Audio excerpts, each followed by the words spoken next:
Assalamualaikum warahmatullahi wabarakatuh. Saya ingin membacakan materi tentang intervensi berfokus pada sumber daya manusia. Latihan KPKan. Yang pertama, latihan KPKan ini merupakan metode awal dari perubahan perilaku melalui intervensi kelompok yang tak terstruktur, di mana setiap anggota dalam kelompok diajak berkumpul bersama dalam suasana yang bebas dan terbuka, di mana setiap partisipan mendiskusikan diri mereka sendiri dan proses interaksi mereka. Dengan latihan KPK ini mendorong setiap anggota memiliki kesadaran dan kepekaan terhadap diri sendiri dan orang lain, meningkatkan empati kepada orang lain, meningkatkan listening skill atau keahlian dalam mendengarkan pendapat orang lain, meningkatkan keterbukaan dan toleransi kepada orang lain. Pendekatan survei umpan balik atau survei feedback approach, alat yang dapat digunakan untuk menilai perilaku dari anggota sebuah organisasi dan mengidentifikasi jarak perbedaan antara persepsi dari masing-masing anggota adalah dengan menggunakan survei feedback, di mana setiap anggota dapat berpartisipasi di dalamnya. Hasil dari survei ini kemudian ditabulasikan dan dianalisa. Pendekatan ini kemudian dapat memberikan informasi yang bermanfaat mengenai perilaku karyawan untuk pengambilan keputusan. Yang ketiga, namun bagaimanapun kita mengetahui bahwa setiap individu dipengaruhi oleh banyak faktor ketika mereka merespon survei tersebut. Hal inilah yang harus dimonitoring oleh manajemen. Konsultasi. Proses konsultasi adalah sebuah pertemuan antara sebuah konsultan dengan klien untuk memahami proses pengembangan organisasi yang dilakukan, di mana seseorang atau karyawan harus mengatasi dan mengidentifikasi hal-hal apa saja yang perlu diperbaiki atau ditingkatkan. Konsultan dan klien ini bukan hanya berarti pihak ketiga, tetapi juga bisa jadi antara karyawan dengan atasan berlangsungnya. Proses konsultan ini hampir mirip dengan latihan KPKan.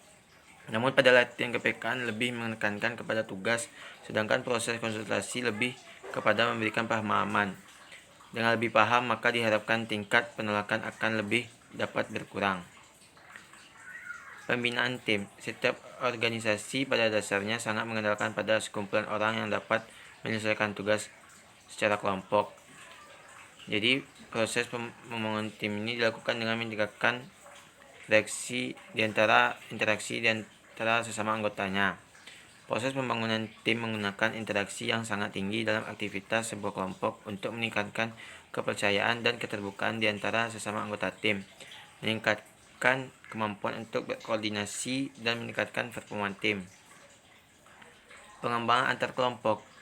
Salah satu area yang mendapatkan penekanan yang penting dalam pengembangan organisasi adalah mencegah terjadinya konflik yang disfungsional atau konflik yang tidak produktif yang terjadi di antara kelompok. Pengembangan antar kelompok atau intergroup development bertujuan untuk merubah perilaku, stereotip dan persepsi tentang kelompok lain. Contohnya, misalkan unit bisnis menganggap stereotipe unit finansial sebagai sekumpulan orang-orang yang kaku, tidak memahami dinamika bisnis.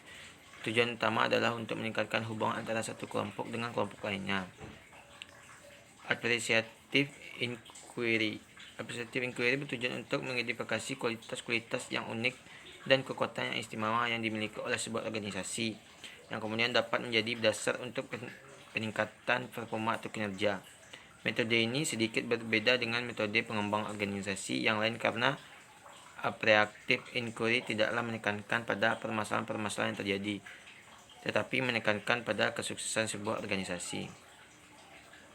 Appreciative inquiry terdiri dari 4 tahap. Yang pertama, tahap discovery, yakni mengidentifikasi apa yang karyawan pikir tentang kekuatan yang dimiliki oleh organisasi. Yang kedua, tahap desain, di mana karyawan memprediksi masa depan yang memungkinkan bagi organisasi berdasarkan informasi yang diterima pada tahap discover. Yang ketiga, tahap desain, untuk menemukan visi yang sama tentang masa depan organisasi dan menyetujui kualitas unik yang dimiliki oleh organisasi. Yang terakhir, tahap destiny, yakni menentukan cara-cara untuk mencapai tujuan yang telah ditetapkan pada tahap dream. Itulah materi yang dapat saya sampaikan. Saya akhiri. Assalamualaikum warahmatullahi wabarakatuh.